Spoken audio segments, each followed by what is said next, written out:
할렐루야. 네, 우리 9월의 첫 번째 주일을 맞이해서 함께 예배드리시는 성도님들께 하나님의 크신 은혜가 함께 하시기를 바랍니다. 자, 가슴에 손을 얹으시고요. 내 영혼아 여호와를 찬양하라. 시작. 내 영혼아 여호와를 찬양하라. 우리 두 손을 들고 주님은 모든 것이 능하십니다. 시작. 주님은 모든 것이 능하십니다. 기도하겠습니다. 하나님 감사합니다. 일찍이 택해 주셔서 하늘 백성으로 살아가게 하시고 영원한 소망을 우리에게 주시니 감사합니다. 이 믿음 가지고 여기까지 달려왔사오니 하나님 나라 이르기는 그날까지 주의 영광을 이룰 수 있도록 우리 삶을 축복하시고 주의 명철을 더하시고 믿음을 더하여 주시옵소서. 아버지 하나님께서 결실의 계절 9월의 첫 번째 주일을 성별하여 우리 하나님 앞에 예배드린 심령들을 축복하여 주시옵시고 올 가을에 올 연말에도 풍성한 열매와 곡식과 축복으로 차고 넘치게 하여 주시옵소서. 믿음의 열정을 갖게 하여 주시옵시고 신앙으로 아버지 무장되어져서 아버지 어려운 환경과 시대를 이길 수 있는 독수리 같은 일꾼이 되어지게 하여 주시옵소서. 오늘도 말씀하신 하나님을 찬양합니다. 기대하립니다. 심령마다 찾아오셔서 말씀해 주시고 만져주셔서 세상을 이기는 믿음의 일꾼 되어지게 하여 주시옵소서. 예수 그리스도 이름으로 감사하며 기도드리옵나이다. 아멘.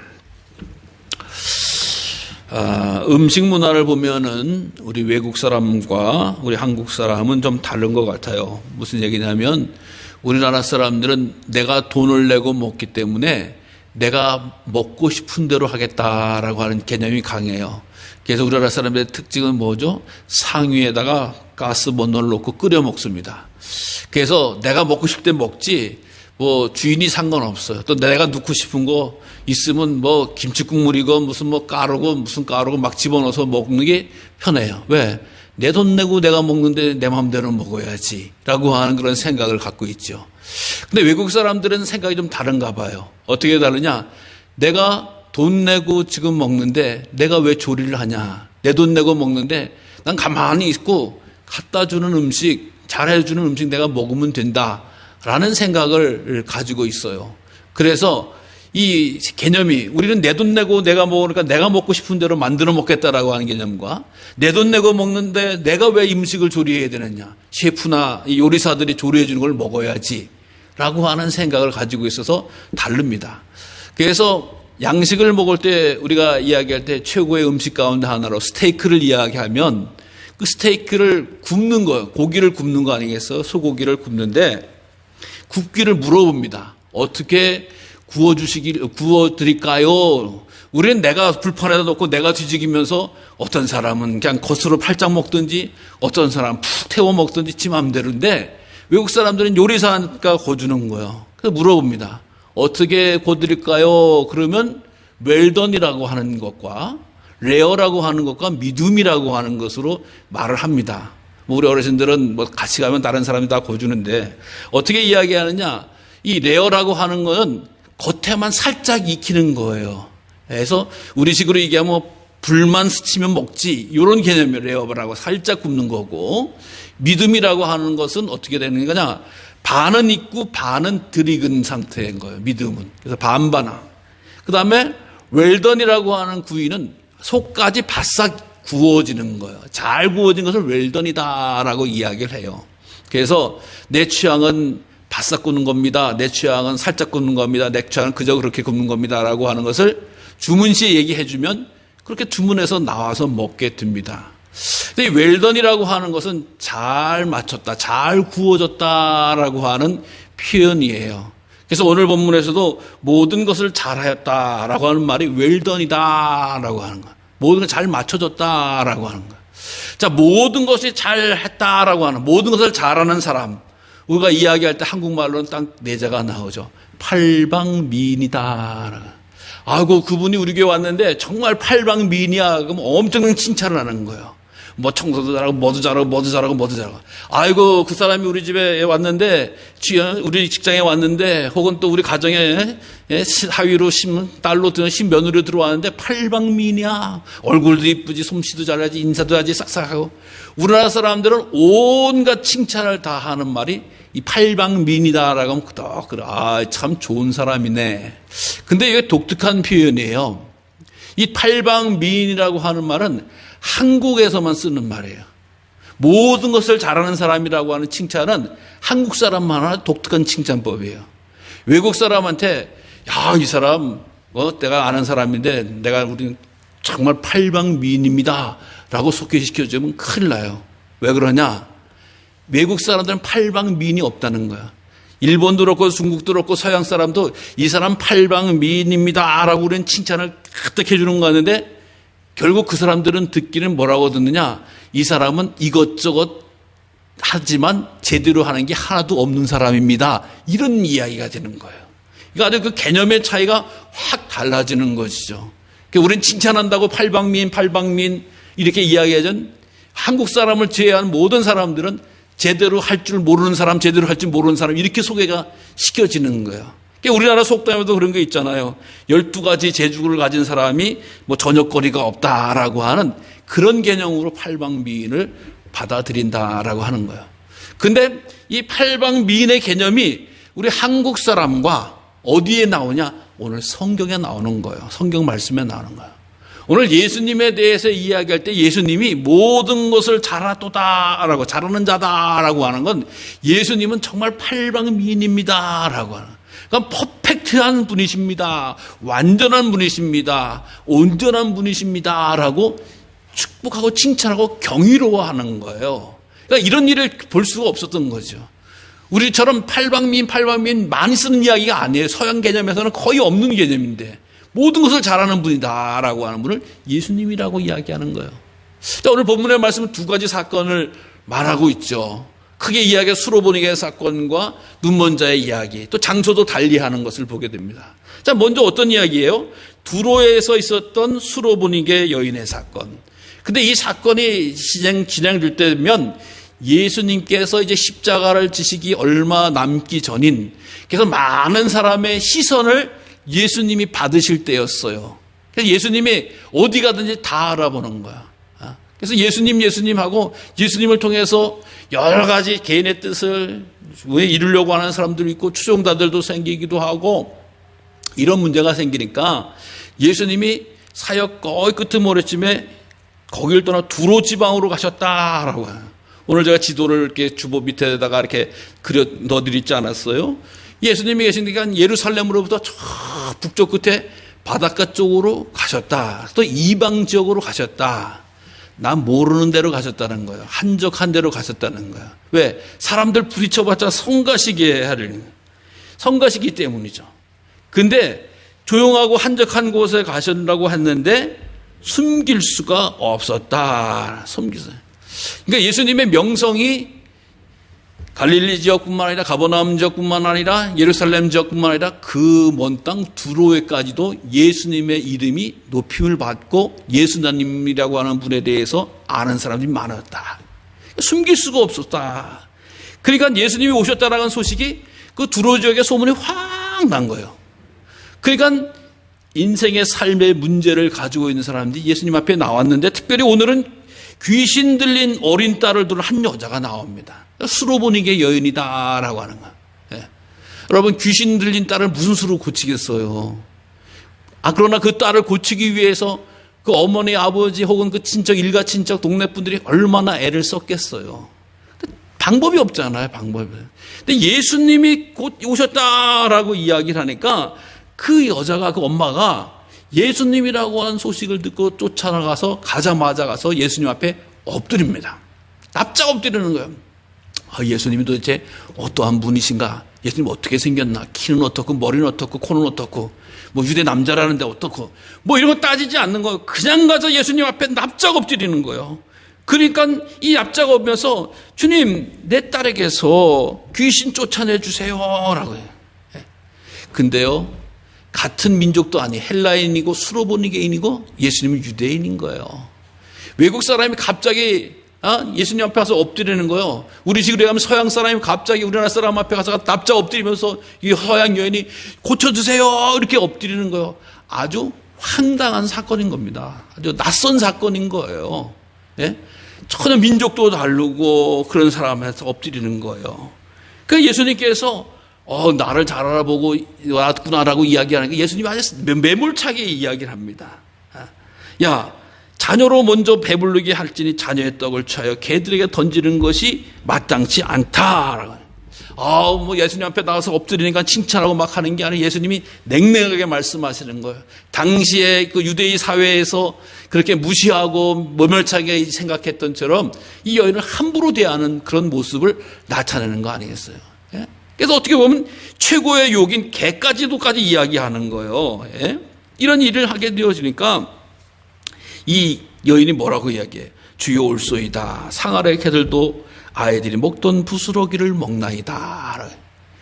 이제 내가 여러 가지 어려움과 고통과 아픔이 있고 어디든지 가서 했지만 다 고치지 못하고 이제 마지막으로 예수님 앞에 나와서 이야기하고 또 예수님 앞에 나올 때 나를 위로해주고 받아주고 칭찬해주는 얘기가 아니라 완전히 개 취급을 하고 완전히 상스러운 취급을 하고 무시하지만 그가 하는 이야기가 있는 거예요. 주여 올소이다. 주여 올소이다. 이제 예수님이 이방 나인도 아니고 이방 남자도 아니고 주님이 되어지신다라고 하는 거예요. 여러분, 이 믿음이 어디서 생겼을까요? 이 여인은 그 전에 예수님을 보러 가버나움이나 예루살렘에 가지를 못했어요. 여인의 몸으로 이렇게 타 지역에 함부로 갈 수가 없었어요. 이방 여인으로 유대 땅에 들어갈 수도 없었어요. 근데 그 여인은 모르냐? 예수님에 대해서 들었습니다. 예수님의 어떤 것 능력에 대해서, 예수님의 말씀에 대해서, 예수님의 능력에 대해서 그 능력을 듣고도 믿음이 생겨서 예수님은 어떻게? 주여. 우리 이 식으로 이야기하면 아이 사람아 혹은 청년이여 혹은 뭐 유대 선생이여 이렇게만 해도 대단한 건데 주여라고 하면서 예수님 앞에 엎드리는 것만. 이 믿음. 여러분, 우리가 지금 예수님 믿기 시작하고 예수님을 주여 이야기할 때 예수님의 얼굴을 받거나 예수님이 살던 예루살렘을 갔다 오거나 뭐 예수님이 활동했던 뭘 알아서 믿는 거 아니거든요. 주님의 말씀을 믿고도 우리에게 믿음을 주신 거 아니겠어요? 그러니까 이 믿음이 얼마나 소중하고 귀한지 알 수가 없습니다. 그러니까 예수님께서 만약에 그렇지라도 예수님 떨어지는 거라도 붙잡으면 난 날 줄로 믿습니다. 왜? 예수님을 내 그만큼 신뢰합니다. 예수님은 그만큼 믿습니다. 여러분, 인생에 있어서 가장 큰 문제 사람들이 많이 겪고요. 여러 가지 뭐 건강의 문제, 물질의 문제, 진로의 문제, 또 뭐 여러 가지 문제도 겪습니다. 근데 이 여인에게서는 가장 큰 문제가 뭐죠? 딸의 귀신 들린 문제였다라고 하는 거예요. 딸의 귀신 들린 문제였다라고 하는 것은 무엇이냐? 딸의 영적인 문제였다라고 해요. 인생을 살아가는 동안에 영혼의 문제를 놓고 예수님 앞에 엎드리는 정말 귀한 어머니의 모습이다라고 하는 거예요.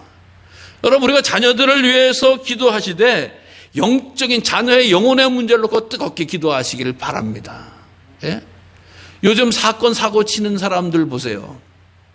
얼마 전에 끔찍한 사건 사고를 치는 사람들 나오는데 다 몸 멀쩡한 거예요. 다 몸 멀쩡한 거예요. 근데 뭐가 잘못됐어요? 영혼이 썩어 문드러진 거예요. 그래서 사람 죽이고 못된 짓 하고 수갑차고 돌아다니는 사람 치고 자기의 장애를 이렇게 뭐 껴서 그런 사람들이 아니에요.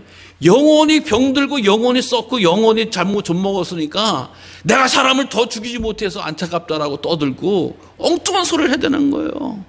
근데 이 여인의 가장 큰 문제는 내 딸이 지금 더러운 귀신 들렸다. 귀신 들렸다. 영혼의 문제에 가장 큰 문제가 생겼습니다. 그래서 이방 남자고 처음 보는 예수님 앞에도 그 말씀을 듣고 이분이라고 하면은 고치리라, 회복시켜주리라, 온전케 해주리라고 하는 믿음을 가지고 엎드려 기도했다라고 하는 거예요. 여러분, 우리가 때로는 내가 넉넉하지 못해서 자녀들에 대해서 안타까운 문제도 있을 텐데 내가 가진 게 없어서 물려줄 게 없구나. 내가 배운 게 없어서 뭐 해줄 게 없구나. 내가 권력이 없어서 나눠줄 게 없구나. 이런 문제를 가지고 안타까워하는 부모님들이 계실 수 있어요. 그러나 그게 문제가 아니에요. 내 자녀가 정말 바른 영혼을 가지고 살아갈 수 있다면 그것이 최고의 부모고 최고의 해야 할 일이고 최고의 간구의 내용이라고 하는 것을 기억하시길 바랍니다. 그래서 추석 때 이번 추석 때 모이게 되어진다고 하면 그래 우리 집안은 예수님 믿는 그래서 영혼이 잘된 가지 범사가 잘되고 형통하게 되는 복을 받은 줄로 믿기를 바란다. 너희들이 영혼의 문제를 놓고 최선을 다해야 된다. 나는 너희들에게 줄 건 없지만 영혼의 문제를 내가 잘 세워지기 위해서 내가 끊임없이 기도하고 있다. 이런 아름다운 믿음의 역사가 우리 성도님들 가정에 충만하게 이루어지기를 간절히 주의 이름으로 부탁을 드립니다. 그리고 나서 예수님이 이제 이 두로 지역을 떠나서 다시 시돈을 나오고 데가볼리 지역을 통해서 갈릴리 호수에 이르렀다. 그러니까 두로에 갔다 먼 길을 갔다 오시는 거예요. 그래서 다시 왔는데 그 당시에도 이 갈릴리 지역 요 부분은 또 이방 지역인 거예요. 데가볼리. 그래서 10개의 도시 지역을 지나고 갈릴리 호수에 이르렀다. 또 예수님께서 오시니까 또 어떤 일이 벌어져요. 갈릴리에 오니까 귀 먹고 말 더듬는 자를 예수님 앞에 다르고 나와요. 그러나서 안수해 주기를 원해요. 귀 먹고 말 더듬고. 그래서 안수해. 예나 지금이나 영적인 치료할 때 안수라고 하는 그런 방법은 참 중요한 그런 치유의 방법이고 축복의 통로의 방법이죠. 그래서 예수님, 이 사람이 이렇게 불편하고 답답하고 어려운데 안수 좀 해주세요라고 하는 당시의 최고의 방법을 이야기하고요. 근데 예수님께서 그래 내가 딱 안수해 줄까 딱 해서 안수를 해주시는 게 아니에요. 오히려 따로 데리고 가세요. 따로 한적한 곳으로 데리고 가세요. 그래서 손가락 양 귀에 이렇게 놓고 또 손에다 침을 발라서 그의 혀에게 만져주시는 거예요. 안수만 해줘도 되고. 아니 예수님께서 이 두로니 그 저처럼 내 딸이 날 줄로 믿는다라고 선포만 해도 날 것인데 이런 행동을 하는 거예요. 본인은 안수만 해달라는 거예요. 또 예수님이 귀에다 대고 이렇게 손에다 대고. 이게 뭐냐라고 이야기하니까 행동 언어라고 하는 거. 전문적인 말로 행동 언어. 즉 뭐예요? 내가 행동으로 말미암아서 이게 말을 전하는 건데 안수만 해줘도 날 것 같은데 이렇게 이야기하는데 예수님 구체로 더 나가는 거예요. 진도를 더 나가시는 거예요. 귀에다 손 놓고 서로를 만져주시고. 이게 더러운 것이 아니죠. 이것이 구체적으로 뭐냐? 예수님께서 적극적으로 내가 너를 사랑한다. 너의 아픔과 너의 안타까움을 내가 이해한다. 그래서 내가 너가 진심으로 낫기를 터치를 해주시는 거예요. 아픔을 터치를 해주시는 거예요. 여러분, 사랑하는 사람들이 가장 큰 특징이 뭐죠? 터치하는 거예요. 터치. 예. 사랑하는 사람 말로만 이렇게 해서 거리를 두는 게 아니라 터치가 일어나는 게 사랑인 거예요. 예. 아름다운 터치. 예수님이 우리를 향해서 터치해 주시는 거예요. 그래서 마음으로만 사랑하는 것에 구체적으로 사랑하는 것에 대해서 말씀하시고 또 거기서 에바다라고 해서 열려라라고 선포해 주시는 거예요. 그래서 예수님 안에서 자녀들이 받는 사랑은 만져도 주시고 말씀도 해주시는 완전한 사랑을 받고 있구나라고 하는 것을 말씀을 통해서 우리는 알게 되어지는 거예요. 그러니까 우리가 신앙생활하면서 가장 귀하고 아름다운 건 뭐예요? 예수님이 나를 사랑하고 계신다라고 하는 걸 느끼는 거예요. 예수님 아무리 제가 사랑해도 예수님이 나를 사랑하시는지 안 하시는지 모르겠어요. 안타깝습니다. 그러나 믿음 생활하면서 우리가 늘 감격하고 감사하는 것은 예수님 부족함에도 불구하고 허물이 많음에도 불구하고 때론 넘어짐에도 불구하고 나를 사랑해 주셔서 감사합니다. 감사합니다.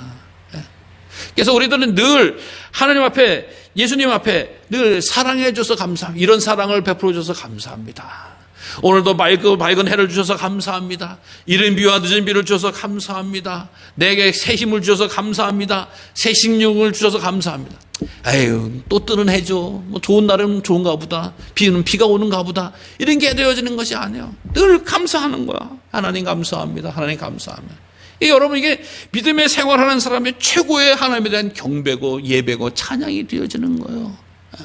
그래서 우리들의 입술이 늘 하나님을 향해서 높임을 올려드려야 된다라고 하는 거예요. 근데 예수님이 특별히 이 행하신 일에 대해서는 다 잠잠하라. 아무 말도 하지 말라라고 경고하시는 것을 보게 됩니다. 아니 좋은 일 하셨으면 많이 알려야 되지 않겠습니까?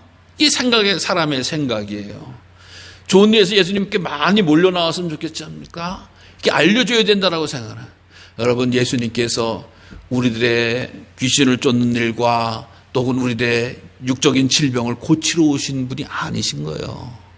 예수님께서 그것을 행하시는 것은 예수님에 대한 사역과 집중을 사랑을 나타나는 것을 조금씩 보여주는 것이지 예수님께서 하시고자 한 최고의 궁극적인 일은 뭐예요? 십자가를 지시는 거예요. 십자가를 지시고 그 십자가에서 피 흘려 돌아가시는 것이 최고의 사랑이고 최고의 능력이 되어지는 거예요. 여러분 그 믿음을 가졌을 때에 온전한 회복도 일어나고 치유도 일어나고 승리도 경험하게 되어지는 거예요.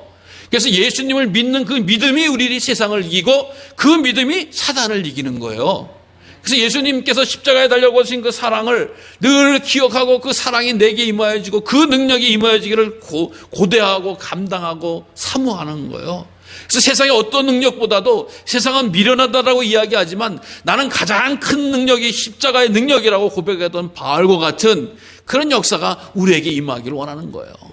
예수님께서 평보천다라고 하는 걸 얘기하지 말라는 거예요. 내가 장차 짊어질 십자가 사랑, 그것은 율법이요 또 온전한 강령이고 최후의 사랑을 다 쏟아 담는 거다라고 말씀해 주고 있는 거예요. 그래서 우리가 늘 십자가 사랑을 보면서 뭐라, 주님 저 같은 죄인을 위해서 십자가에 짊어진 은혜를 감사합니다. 그 십자가의 사랑이 나의 죄를 씻습니다. 그 십자가의 능력이 나의 질병을 물리칩니다.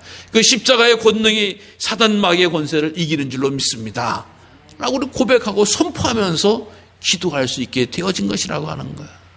여러분, 그러니까 예수님께서 영적인 질병도 고치시고 육적인 질병도 고치시고 이렇게 되어지니까 사람들이 뭐라고 해요? 와, 그가 모든 것을 잘하였도다.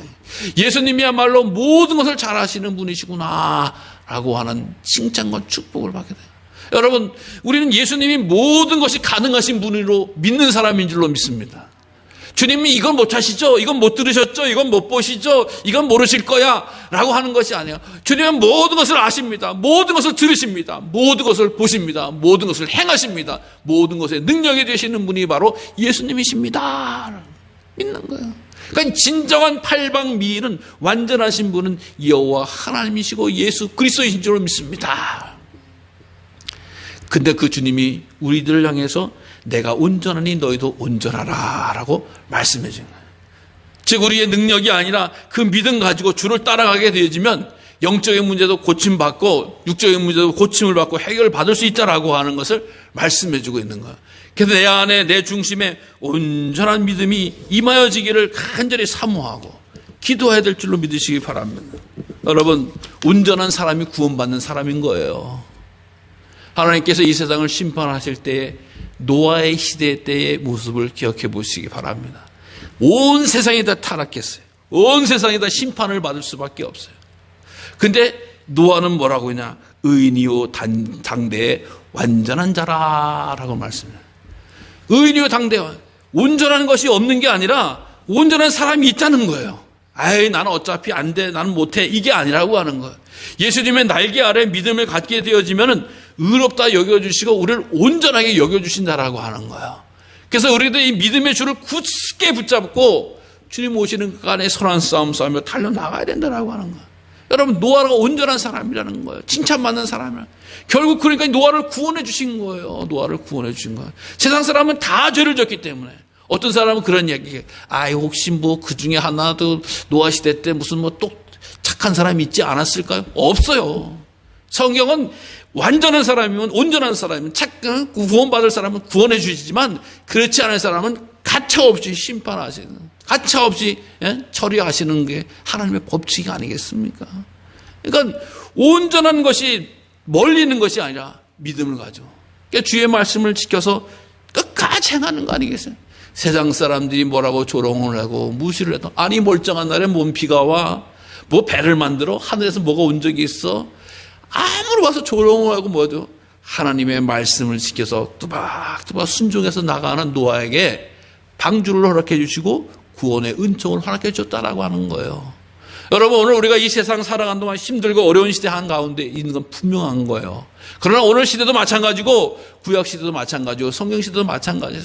성경은 더 멸시를 당하고 더 조멸을 조롱을 당하고 더 무시를 당했던 게 성경 시대 분들의 모습이에요. 그러나 그들은 포기하지 않고 낙심하지 않고 하나님의 말씀을 지켜 행할 때 구원의 은총을 받았다. 구원의 사랑을 받았다라고 하는 것이 말씀으로 이렇게 알려주고 있습니다. 힘들지만 어렵지만 온전하신 주님을 바라보면 우리를 온전하게 세워주시고 모든 것에 능하신 주님을 의지하면 모든 것을 가능할 수 있도록 우리를 만들어가시는 주님이 우리 주님이라고 하는 것을 기억하시기를 바랍니다. 그래서 주님께서 잘하였다 착하고 충성된 종아, 이게 또 칭찬의 말씀이에요. 이것이 온전한 사람아라고 하는 주님의 축복이에요. 회개하러 돌아왔을 때, 달란트를 준 사람이 돌아왔을 때 다 검사하고 잘하고 착하고 충성된 종아 잘하였도다 칭찬하는 거예요. 우리 믿음의 자녀들이 주님 앞에 상 받기를, 주님 앞에 온전히 서기를 부단히 말씀 가운데 노력하시고 의지하시고 준행하시고 따라가셔서 영적이거나 육적이나 모든 것을 해결을 받고 온전함으로 나가는 거룩한 은혜가 우리 가운데 임하여지는 복을 누리시기를 간절히 주님